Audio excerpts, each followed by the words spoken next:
Bueno, nuevamente Noemícolo, donde vamos a continuar con una segunda instancia, donde vamos a ver el perito en instancia privada y el perito en instancia judicial. El perito en instancia privada. Como base, cuando actamos de manera privada, el arquitecto está fuera del pleito, es contratado por encargo de una de las partes para elaborar un dictamen o un informe, y los informes periciales no tienen carácter de peritaje, sino que constituyen una prueba preconstituida y extraprocesal. ¿Por qué? Porque no se cumplimentan las garantías jurídicas, que es lo que sí da el marco de un perito judicial. ¿Por qué? Porque si contrato directamente a un profesional, por más allá que ese profesional tenga una ética intachable y una idoneidad impecable, se entiende que de alguna manera hay una relación, por lo cual hay una defensa hacia quien está realizando la pericia de parte, que es lo que no ocurre en un perito judicial, el cual es completamente imparcial, ya que es por sorteo y es de alguna manera el instrumento o los ojos del juez ante esa causa. ¿Qué tareas va a realizar el profesional? Bueno, va a hacer o va a desarrollar una inspección ocular en el lugar, un relevamiento de datos, va a realizar ensayos técnicos, por ejemplo, un estudio de suelos, va a realizar contratación de tareas técnicas, ahí lo nombre nuevo, análisis de estudio de datos, antecedentes, va a formular hipótesis de por qué se puede haber generado esa grieta que hablábamos hace un momento, va a elaborar una conclusión y con todo ello va a finalmente dar su informe técnico y o pericia. Ahí se fue una L. ¿Qué debe determinar una pericia de parte? ¿O por qué nos piden una pericia de parte generalmente comitentes? ¿Y qué es lo que, de alguna manera, el abogado, que es su herramienta con la que va a iniciar la demanda, nos va a solicitar? Nos va a solicitar que definamos el sujeto, ¿sí? Las partes implicadas y la relación que existen con el hecho. Nos va a pedir que definamos el hecho, que va a ser determinar el nexo causal y su factor de atribución. ¿Qué sucedió? ¿Cuándo? ¿Cómo sucedió? ¿Por qué sucedió? ¿Por qué se dio? ¿A fines de qué se determina? Si fue una diligencia o una negligencia. Es para determinar las responsabilidades. Por eso mismo les hablo de generar las hipótesis y realizar los estudios necesarios para tener una conclusión contundente. Los daños, qué daños se produjeron, si hay o no hay daño y de quién es la responsabilidad de ese daño, el costo y de cuánto se dañó y por qué es indispensable para cuantificar la demanda. Toda demanda se basa en el objeto de un número, que es la forma de cuantificar el daño. El tiempo, también que es un factor contribuyente, el cual nos hablará de cuánto se tardará en reparar el daño y en base a esta determinación se estimarán los costos colaterales, por ejemplo, el lucro cesante. Y el pronóstico del daño, que va a ser qué sucedería si el daño no es reparado y cuál es el nivel de peligro y afectación que tiene el bien o la cosa de la que podemos estar hablando, en este caso un inmueble como la vivienda, con la fisura del ejemplo que venimos hablando. Tipos de conflictos que dan origen a las pericias, de todo tipo, variados. Van a ser mal desempeño del ejercicio profesional, incumplimiento de contrato, reclamo por problemas constructivos, vicios ocultos y aparentes, entre ellos humedades, rajaduras, incumplimientos de contrato, legajo de pliegos, planos de obra, plazo de obra, monto de obra, todo lo que hemos estado viendo y de alguna manera analizando en producción y gestión durante todo este año. Invasión de dominio público y privado, conflictos de medianería, desacuerdos o acuerdos en la liquidación, falta de pago de honorarios, accidentes de trabajo, relaciones de trabajo, las formas de contratación que yo puedo llegar a tener con el personal, cómo estoy yo relacionado con el personal con respecto a una conducción, dirección técnica y quién es el contratista, puede llegar a ser algún tipo de conflicto, etcétera. Conflictos de todo tipo y de lo que se le ocurra. Desde la gota de agua que pierde, que está en medianera, hasta el hundimiento en vereda por haberse realizado una reparación de la pérdida de agua, o hasta la construcción de un edificio y el consecuente vibración y movimiento de las fundaciones de la vivienda que siempre existió, por las diferentes formas de tensiones de trabajo. De todo tipo podemos encontrar en patología de la construcción. Estructura de una pericia. ¿Cómo se estructuran las pericias? Para las pericias de parte, no hay un procedimiento estándar ni un modelo, y va a depender cada caso particular y un cierto estilo del perito. Lo que se aconseja es tener una inspección ocular, llevar adelante el análisis y estudios técnicos, las hipótesis y las conclusiones, y todo esto manifestarlo dentro del informe que se realiza. Y para el caso de una pericia oficial, se respeta un orden un poco más formal, en donde se da una presentación, porque uno lo emite a su señoría, al juez, se dejan establecidos quiénes son los que actuaron en la pericia, tanto el perito de parte, de ambas partes, porque son dos las partes que están en controversia, la demandada y la demandante, y cada demandada y demandante tiene un perito de parte, ¿sí? O sea que son dos personas por separado, el perito oficial, ¿sí? Los abogados de cada una de las partes, más las partes. Todas esas personas pueden participar dentro de lo que es el inicio de la pericia, para el caso de una pericia oficial. Y se debe hacer una presentación, un desarrollo, en donde se va contestando un pliego de preguntas que lo desarrolla el abogado, y en base a ello una conclusión. Y la gran diferencia, hablando de contestar un pliego de preguntas, es que en el caso de una pericia de parte, el arquitecto debe realizar una pericia donde analiza globalmente la situación y lo va a enfatizar en aquellos daños o patologías que detecte. En cambio, el perito oficial solo puede nombrar y solamente va a poder hablar de lo que le pregunten en el pliego de preguntas periciales, ¿sí? Y no va a poder escaparse o poder hablar de otro tema que no sea lo que puntualmente se le preguntó, ¿sí? Así que esa pregunta tienen que estar muy bien hechas, muchas veces la hacen los abogados, sin asesoramiento de los profesionales, y lo más indicado para este caso es que un arquitecto asesore para realizar las preguntas periciales, y por eso la importancia de la participación del arquitecto en la pericia de parte, y no solamente en la confección de la demanda, y no solamente en el armado de la pericia o del informe pericial. ¿Cuáles son las premisas básicas para el armado? El peritaje debe ser presencial y en el lugar de los hechos. Debe estar realizado con fundamentos y conceptos claros, debe utilizar definiciones precisas y objetivas, debe tener un rigor técnico y científico. Esto para una pericia es fundamental. No me puedo basar en él y quizás puede ser que a mí me parece que en una obra pasó tal cosa, que a 2 cuadras la cota de fundación estaba a 2 metros. No, a 2 cuadras la cota de fundación estaba a 2 metros. En este terreno, ¿cuánto está la cota de fundación? La única forma de saberlo es a través de un estudio de suelo. Debo ser técnico y científico y muy objetivo al respecto. Tengo que argumentar y fundamentar cada una de las cuestiones que voy a plantear. Se deben considerar todos los elementos y situaciones intervinientes, y tengo que hacer un escenario evidente y hipotético para ir luego descartando aquellas y quedándome con las que efectivamente son. Tengo que evitar de dejar situaciones de libre interpretación y doble lectura.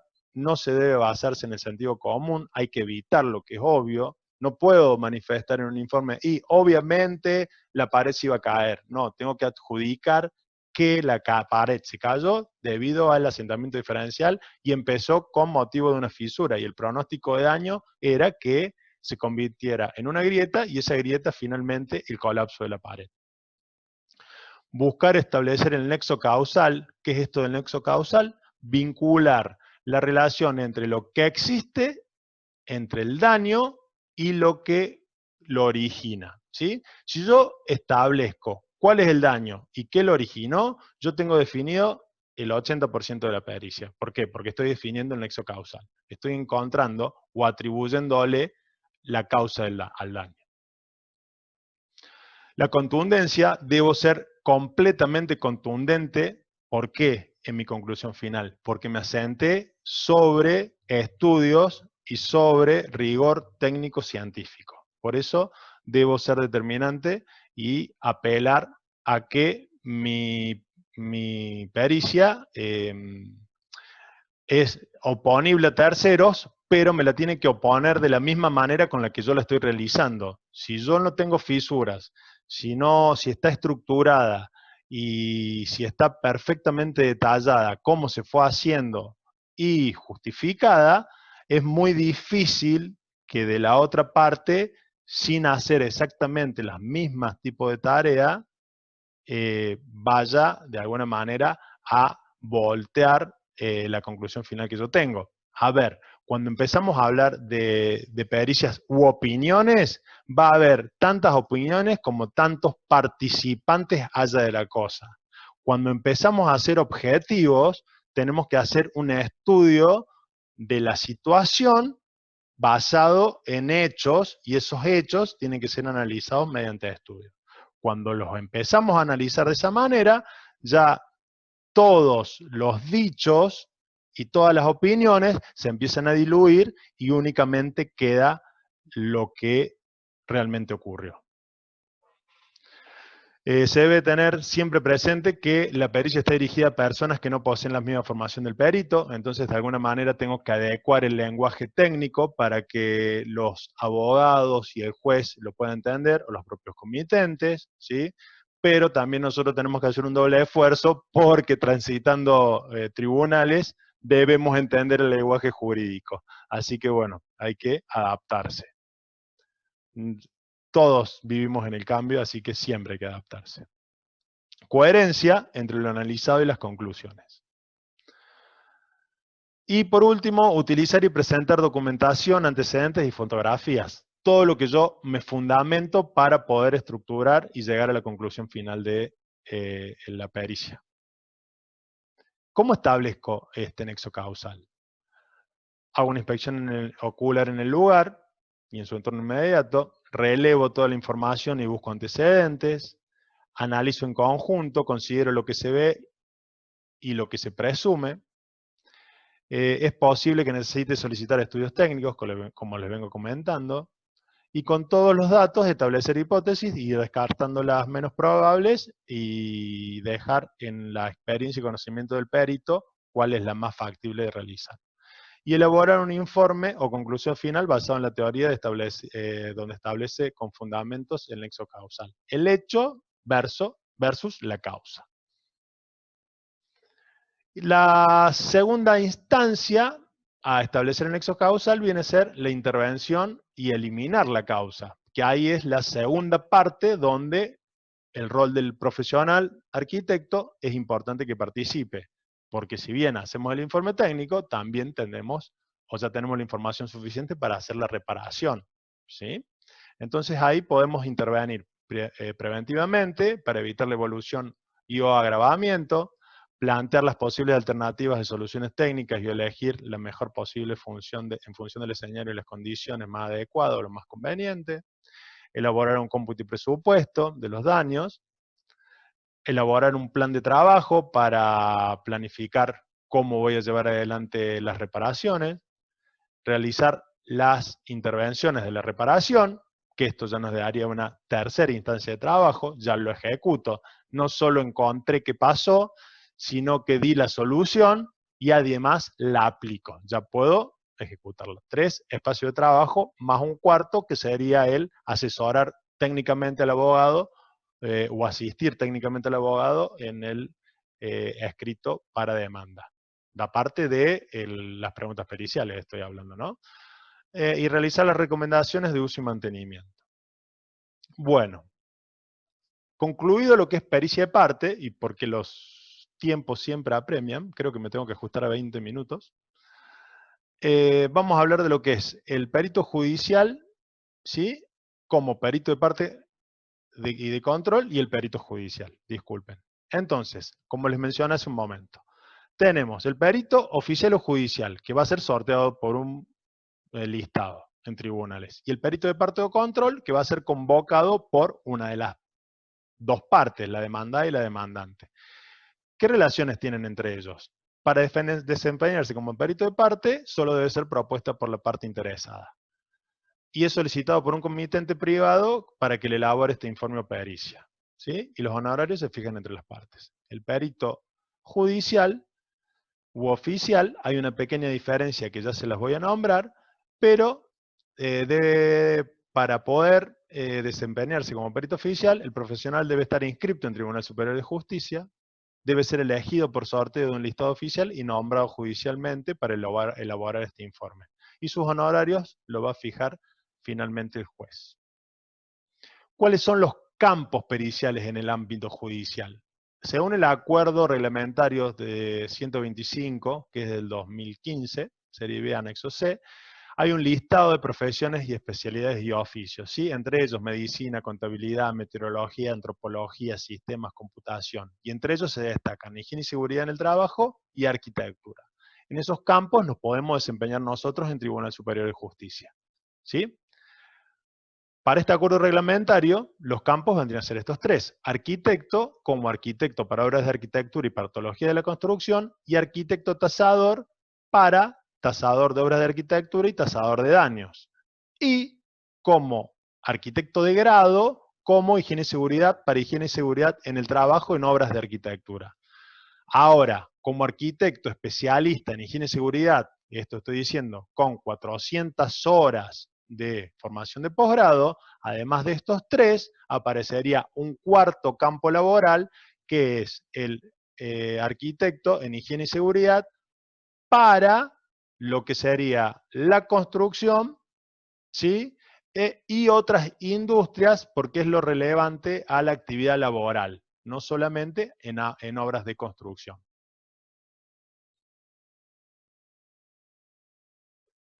Bueno, ¿cómo es la interacción entre el perito de parte y el perito oficial? ¿Sí? Bueno, resulta que, primero que nada, actúa el perito de parte o perito de control. En una instancia, primero es perito de parte. Lo que hace es el relevamiento y estudio de datos, solicitud de estudios complementarios y elabora un informe técnico pericial. Con ello, el abogado elabora una demanda y la hace parte del cuerpo de la demanda, ¿sí? Y lo incorpora. Luego de la demanda, se solicita que se sortee un perito judicial, ¿sí? Se produce la aceptación, una vez sorteado el perito, se debe producir la aceptación del cargo de la persona nombrada con 3 días, estos son tiempos fatales, el cual va a aceptar el cargo y va a hacer un análisis de expediente y estudio de datos, ¿sí? Luego, el perito oficial va a fijar una fecha para la inspección ocular, que generalmente son de 15 a 20 días posteriores a haber aceptado el cargo, para tener tiempo y lugar a que las partes se notifiquen. Ese día de la inspección ocular se va a dar el inicio a las tareas periciales, ¿sí? Cuando se fija la fecha, se notifican las partes para que haya una asistencia en la inspección ocular donde puede llegar a estar el abogado, las partes y los peritos de parte. Ahora, el perito de parte se va a convertir en perito de control. ¿Por qué? Porque es la misma persona que se va a convertir en control del perito oficial. Va a estar mirando o observando de alguna manera cuáles son las actividades que va realizando el perito oficial. Bueno, luego de haber realizado la inspección ocular, el perito oficial tiene un tiempo aproximadamente de 15 días hábiles, que es ampliable, puede solicitar mayor tiempo, para realizar la pericia y entregarla, ¿sí? Y además de poder solicitar estudios especiales que encuentre que le haga falta hacer en esa instancia de inspección ocular. Luego entrega la pericia, ¿sí? Y entregada la pericia, el abogado, mediante el asesoramiento del perito de control, o no, porque no es indispensable, podrá hacer una impugnación total o parcial de corresponder de la pericia oficial. Para eso tiene 5 días hábiles, ¿sí? Y ahí vuelve a participar el perito de control, porque si va a impugnar total o parcialmente la pericia de un perito judicial, lo que tiene que hacer el perito de parte es asistir técnicamente en la redacción del alegato, porque hay que decir por qué se impugna. No se puede impugnar por oponerme únicamente, sino que lo tengo que volver a fundamentar técnicamente como perito de control. Bueno, luego de ello, de impugnada o no la pericia, si se impugna y lo acepta el juez podrá pedir la ampliación de una pericia. O en su defecto, el juez solicitará otro perito judicial que ejecute esa parte, o en su defecto, dependiendo de la causa, que es muy raro, el mismo juez se puede hacer presente en el lugar de los hechos. Así que esta sería, a grandes rasgos, el nivel de relación que tiene el perito de parte con el perito oficial. Bueno, ¿cuáles van a ser los términos familiares al perito judicial? Términos familiares al perito judicial van a ser perito oficial, sorteo de pericia, fijar fecha, parte demandada, perito de control, juzgado, cámaras, audiencias, juez, su señoría, audiencias, remoción, oficio judicial, nexo causal, regulación de honorarios, conciliación, resolución, decreto judicial, expedientes, notificaciones, prosecretarios, ampliación de pericia. Todos ámbitos y terminologías correspondientes a Tribunal Superior de Justicia, el cual no es el ámbito propio del arquitecto, pero quien decida transitar o desempeñar el rol de las pericias judiciales, de algún modo se va a tener que adaptar y ayornar a estos términos de alguna manera jurídicos. ¿Cuáles van a ser las actuaciones posteriores a las pericias una vez que el perito oficial entregó la pericia? Bueno, puede haber, como hablamos, una impugnación de la pericia parcial o total. Los peritos de control, hasta 5 días después de notificada la agregación de dictamen, podrá presentar un informe apoyando o discrepando en forma fundada. Se podrán pedir medidas de mejor proveer, porque al juez hay algo que no le ha quedado muy en claro, entonces, respecto a alguna pregunta, pedirá alguna ampliación. Pedirá alguna ampliación de la pericia para que se realice una nueva presentación del informe, siempre a pedido del juez. Esto no lo hace el pedido del abogado. El abogado no puede pedir una aclaración respecto a una pregunta. Se la puede solicitar al juez, y el juez va a ser quien va a decretar si está autorizado o no a hacerla. Y bueno, y luego va el perito oficial, de alguna manera, va a hacer un seguimiento del expediente para poder llevar adelante la gestión de cobro de honorarios. Hablando de honorarios, ¿se cobran las pericias? ¿Cómo se cobran? Los profesionales cobran las pericias, ¿sí? El oficial o judicial los regula el juez. ¿Cuál va a ser la diferencia? Que el oficial es un profesional independiente, el cual está inscrito en un listado y va a trabajar a medida que sale sorteado en ciertas causas, y por ello va a cobrar un honorario. En cambio, el perito judicial es un profesional que trabaja a sueldo y es empleado de tribunales, o sea, cumple un horario, ¿sí?, dentro del Tribunal Superior de Justicia. Por eso la diferencia entre perito oficial y perito judicial. Pero los dos trabajan para el ámbito de la justicia. Uno de manera externa y el otro de manera interna, como empleado. Y los privados de parte, los honorarios son desregulados, se acuerdan entre las partes, con una firma de contrato por encomienda y de servicios profesionales, y además el Código Procesal Civil y Comercial regula el 50% del perito oficial.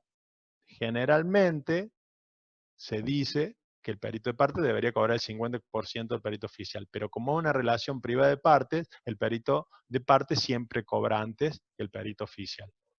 El perito oficial recién cobra una vez obtenida la sentencia del juicio.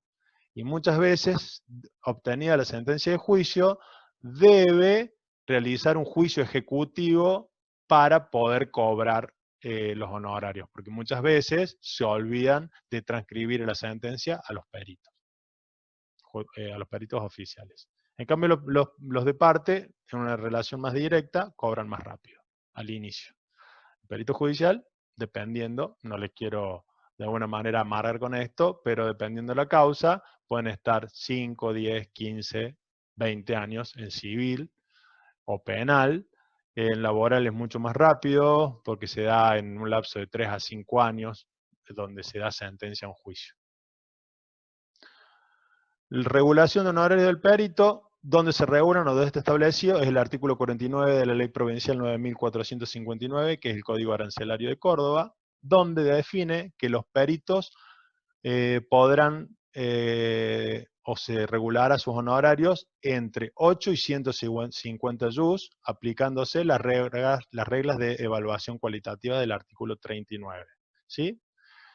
Bueno, para el caso de un perito oficial que no realice las pericias por razones ajenas a su voluntad, ¿qué quiere decir esto? Que yo acepté la pericia, pero no se realizó porque no me brindaron los medios técnicos económicos o porque una de las partes desistió de hacer la prueba, por la aceptación del cargo, al perito le corresponden 4 jus. 4 jus están alrededor de 1.500 pesos, es una unidad económica que va en relación al sueldo de los jueces. ¿Sí? Que por acá ya vamos a ver el monto actualizado a agosto de este año. Y como les dije, a los peritos de control se les regula el 50% de lo regulado el perito del sorteo, salvo en contrario entre el profesional y sus comitentes que han hecho un convenio. Ahí aparece el valor del jus, actualmente es de 1.526 pesos actualizado, así que por la aceptación del cargo corresponden aproximadamente unos 6.000 pesos. ¿Sí? Ahí, bueno, una medida o porcentaje que se toma a partir de la referencia a los sueldos de los miembros de la Corte. Bueno, ¿cuáles son las reglas de evaluación cualitativa?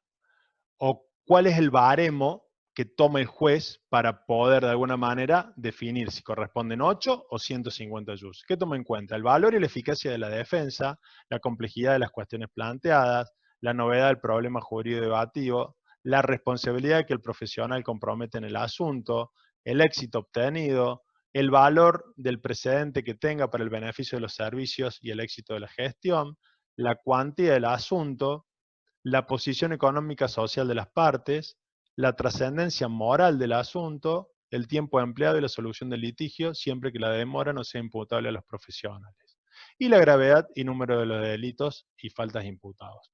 En base a todas estas reglas cualitativas, el juez debe, de alguna manera, regular los honorarios del perito. Hay mucho más para hablar de esto, lo vamos a dejar para otra instancia, no es el momento, porque es más bien una instancia académica, pero hay unas cuestiones a observar con respecto a estas valoraciones cualitativas. ¿Quiénes regulan la actividad? Para los peritos de parte, el Colegio de Arquitectos de la Provincia de Córdoba, uno debe ser un profesional matriculado, ¿sí? Para actuar como arquitecto. Ahora, si la pericia es de banistería y no existe un colegio profesional de carpinteros, podrá ser una persona que no tenga título y que demuestre su idoneidad, de alguna manera. ¿Qué debo tener como arquitecto? Que es lo que nos compete, título habilitante y matrícula. Y como peritos oficiales, además de tener título habilitante y matrícula, debo estar inscrito en Tribunal Superior de Justicia, en el área de servicios judiciales, de acuerdo a lo que reglamenta el acuerdo reglamentario número 125 serie B. Bueno, que actualiza otro acuerdo reglamentario y que regula la inscripción de los peritos. ¿Qué nos pide?